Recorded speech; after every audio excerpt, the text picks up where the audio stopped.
ಬನ್ನಿ ಅಖಾಡದಲ್ಲಿ ಹೋಗೋಣ ಅಂತ. ಇದೇ ಮನುವಾದಿಗಳಿಗೆ ನಾನು ಚಾಲೆಂಜ್ ಮಾಡ್ತಾ ಇದ್ದೀನಿ, ಸವಾಲನ್ನು ಎಸ್ತಾ ಇದ್ದೀನಿ.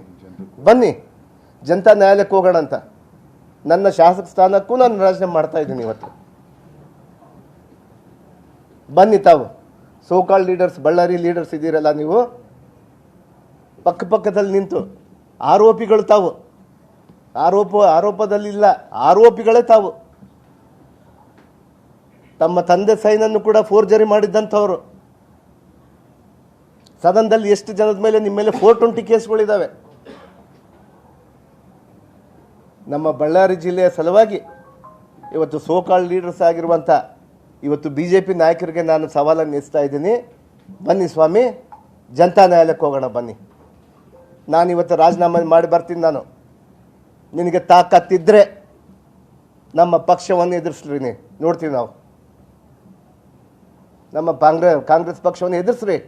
ಒಂದು ಸುಳ್ಳನ್ನು ಇಟ್ಕೊಂಡು ತಾವು ಪಾದಯಾತ್ರೆ ಮಾಡ್ಕೊಂಡು ಬರ್ತಾ ಇದ್ರಲ್ಲ ಸ್ವಾಮಿ. ನಮ್ಮ ಮುಗ್ಧ ಜನರು ಯಾರು ಕೂಡ ಮುಗ್ಧರಿಲ್ಲ. ಇವಾಗ ತಮ್ಮ ಗೊಡ್ಡು ಬೆದರಿಕೆಗೆ ಯಾರೂ ಬೆದರೋದಿಲ್ಲ.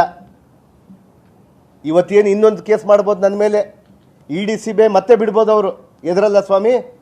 ನನ್ನಂಥ ನಾಗೇಂದ್ರಗಳು ಲಕ್ಷ ಜನ ಇದ್ದಾರೆ ನಮ್ಮ ಬಳ್ಳಾರಿಯಲ್ಲಿ.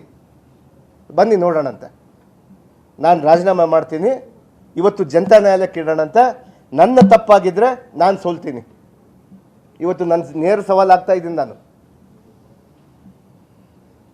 ಇವತ್ತೇನು ರೆಡ್ಡಿ ರಾಮುಲು ಅಂತೇಳಿ ಬಲಿಷ್ಠರು BJPಯಲ್ಲಿ ಕುತಂತ್ರಿಗಳಂತೇಳಿ ನೀವು ಹೇಳ್ತಾ ಇದ್ದೀರಲ್ಲ, ತಮ್ಮ ಕುತಂತ್ರದಿಂದ ನನಗೇನು ಮಾಡಿದ್ರೆ ಅಂತೇಳಿ ನನಗೆ ನೋವಿದೆ. ನನಗೆ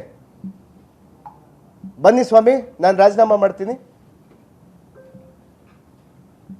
ರಾಮುಲು ಅಣ್ಣ ಬಾ ಅಣ್ಣ, ನೀನೇ ಬಾ. ನಾನು ಹಗರಣ ಮಾಡಿಬಿಟ್ಟಿದ್ದೀನಿ. 187 ಕೋಟಿ ಯಾರ್ಯಾರಿಗೋ ಕೊಟ್ಟಿದ್ದೀನಿ. ರಾಹುಲ್ ಗಾಂಧೀಜಿ ಅವ್ರ ಮನೆಗೆ ಕಳಿಸಿದ್ದೀನಿ, ಇನ್ನೊಬ್ಬರು ಕಳಿಸಿದ್ದೀನಿ ಅಂತ ಹೇಳ್ತೀಯಲ್ಲಪ್ಪ. ಬಾ ನ್ಯಾಯಾಲಯಕ್ಕೆ ಹೋಗೋಣ, ಬಾಪ್ಪ ಜನತಾ ನ್ಯಾಯಾಲಯಕ್ಕೆ ಬಾ.